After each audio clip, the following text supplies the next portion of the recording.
Hello everyone, আমার নতুন আরেকটি ব্লগে তোমাদের সকলকে স্বাগত। আশা করছি সবাই খুব ভালো আছে আর আমরাও খুব ভালো আছি। একটা কাজের জন্য আমরা রিসেন্টলি মালদায় গিয়েছিলাম।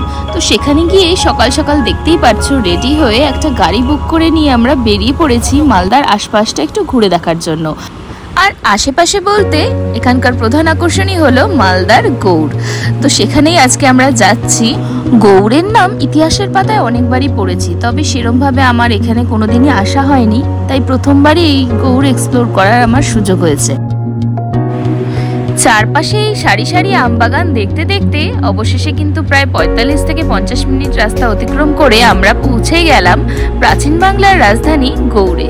তো চলো এখন ভেতরে যাওয়া যাক। আর ভেতরে যাওয়ার আগে কিন্তু এরকম একটা বড় এন্ট্রি গেট রয়েছে।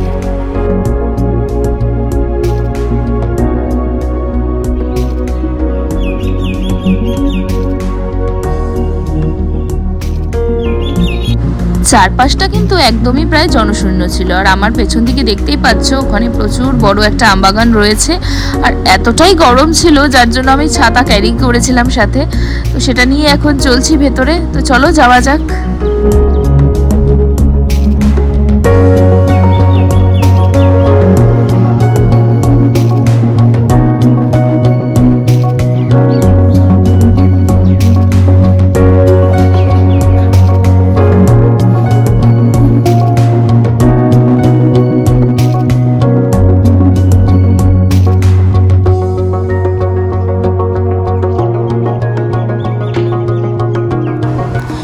আমরা এখন চলে এসেছি কদম রসুল মসজিদে।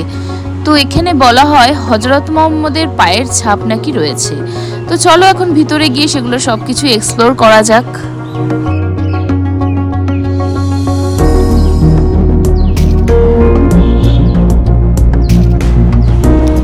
তো এখানে ঢুকেই প্রথমেই পড়বে ফতে খাঁয়ের সমাধি। তো ফতে খাঁ কে ছিলেন তার সম্পূর্ণ বিবরণ কিন্তু বাইরে দেওয়া রয়েছে। ইভেন প্রত্যেকটা মনুমেন্টের বাইরে এরকম বিবরণ দেওয়া রয়েছে। আর তাছাড়াও এখানে প্রত্যেকটা কক্ষে একজন করে গাইড রয়েছেন, তারা কিন্তু এই সব কিছু সম্বন্ধে আপনাদের ডিটেলস নলেজ দিয়ে দিতে পারবেন।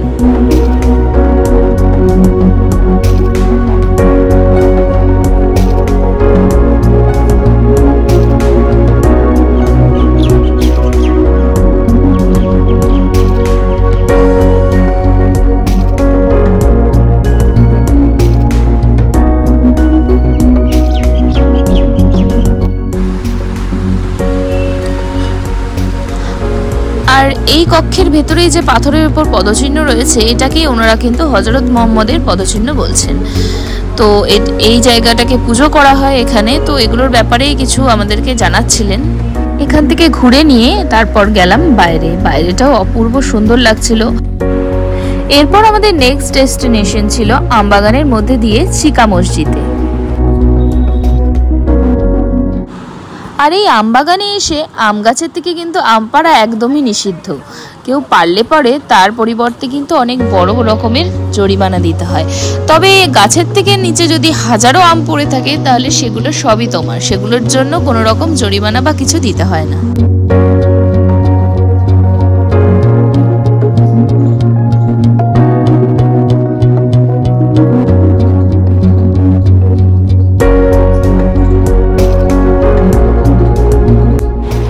ছোটবেলায় ইতিহাসের পাতায় পড়া সেই স্থাপত্য ভাস্কর্যগুলি আজ নিজে চোখে দেখে আর হাতে ধরে এক অন্যরকমই অনুভূতি হচ্ছিল। আর এই বিশালাকার গম্বুজের ভেতরে ঢুকতেই দেখলাম ভেতরটা এতটাই ঠান্ডা, তেমনি বাইরে প্রায় 42-43 ডিগ্রি গরম ছিল। ভেতরে কিন্তু তার আঁচটুকুও পড়ছিল না। তো যাই হোক, এগুলো দেখতে দেখতে চারপাশটা ঘুরে নিয়ে চললাম আবার পরবর্তী জায়গার উদ্দেশ্যে।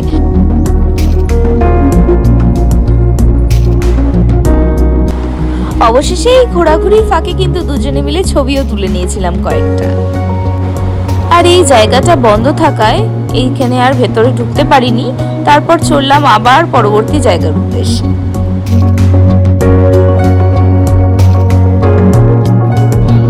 এখানে কিন্তু চারপাশে অনেক পুকুর, দিঘি এসব দেখতে পেলাম। তো তারপর যেতে যেতে চোখে পড়লো এই বিশাল প্রাচীরটি। এটা নাকি ভেঙে গিয়েছে এখন, তার আগে কিন্তু অনেকটাই বেশ বড় ছিল। এরপর আমরা যেই জায়গাটিতে এলাম সেটা রিসেন্টলি খনন করে পাওয়া গিয়েছে। তো এখন খনন কার্য আপাতত স্থগিত রয়েছে। দেখতেই পাচ্ছ পুরনো দিনের সমস্ত কিছু এখানে রয়েছে, তবে এক্স্যাক্টলি এটা কি সেটা বোঝা যাচ্ছে না। তবে আর সব জায়গার মতো এই জায়গাটিকে গভর্নমেন্ট থেকে সংরক্ষণের কোনো ব্যাপার কিন্তু আমার চোখে পড়লো না। তখন যাবার সময় যে প্রাচীরটির কথা তোমাদের বলছিলাম, তো সেটা এখান থেকে পুরোপুরি আরো দেখা যায়। এটার নাম হলো 22 গজি ওয়াল। তো এখন হলো আমরা এসেছি ফিরোজ মিনারে, তারাও দেখাচ্ছি।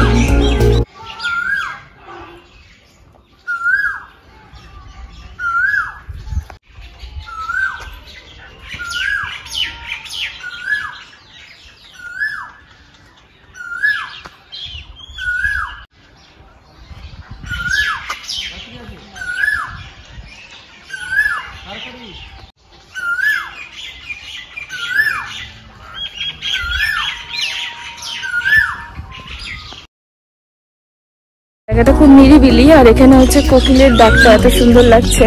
তারা ব্যাক সাইড থেকে একবার দেখে নাও।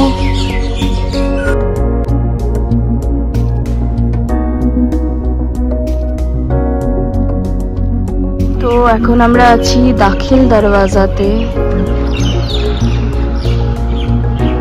প্রচন্ড গরম এখানে, জাস্ট পারা যাচ্ছে। এখানে যে আওয়াজটা তোমরা শুনতে পাচ্ছ এটা কিন্তু প্রচুর চামচিকের আওয়াজ, মানে ভেতরে প্রচুর চামচিকে রয়েছে। যেই সব দ্বারগুলো দেখতে পাচ্ছ যে বন্ধ রয়েছে তার ভেতরে প্রচুর চামচিকে রয়েছে, সেগুলোরই আওয়াজ এগুলো।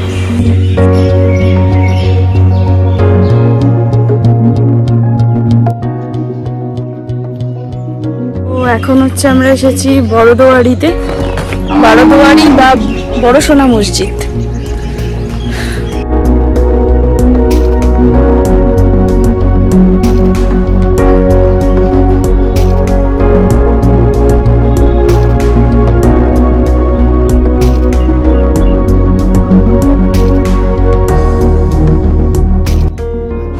সবগুলো জায়গার মধ্যে যদি বলো তবে আমার সবথেকে বেশি ভালো লেগেছে এই বড়সোনা মসজিদ।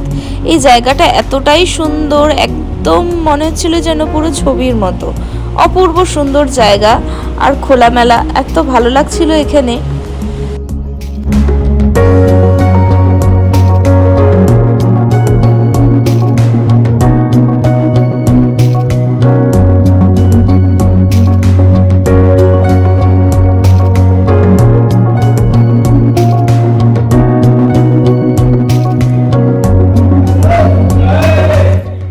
এটার নামই মসজিদ, বাট এখানে ওরকম মসজিদের মতো ব্যাপারটা দেখতে পেলাম না।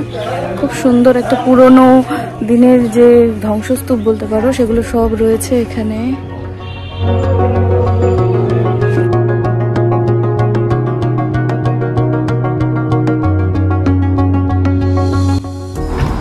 আর সবশেষে আমরা চলে এসেছি রামকেলিতে। এই রামকেলির মেলা কিন্তু খুবই বিখ্যাত। তো এখানে একটি শ্রী চৈতন্য মহাপ্রভুর মূর্তি রয়েছে, তার পেছনে রয়েছে মন্দির। তো সেখানে গেলাম, তো কথিত রয়েছে এখানে নাকি শ্রী চৈতন্য মহাপ্রভুর পদচিহ্ন রয়েছে। তো সেখানে সব প্রণাম করে ভেতরে আরেকটি মন্দির রয়েছে, তো চলো ওখানে যাওয়া যাক।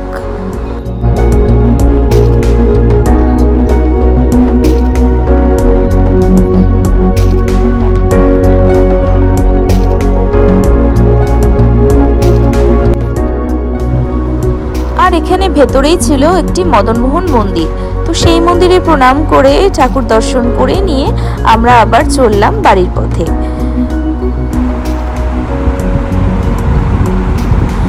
আর এই দেখো যাওয়ার সময় একটা আম পেয়েছিলাম কুড়িয়ে। তো চলো ভিডিওটা এখানেই এন্ড করছি, দেখা হচ্ছে নতুন কোনো ব্লগে। ততক্ষণের জন্য সবাই খুব ভালো থেকো আর সুস্থ থেকো। আর ভিডিওটা ভালো লাগলে অবশ্যই like, comment, share and subscribe করে দিও চ্যানেলটাকে। তো আজকের মতো টাটা।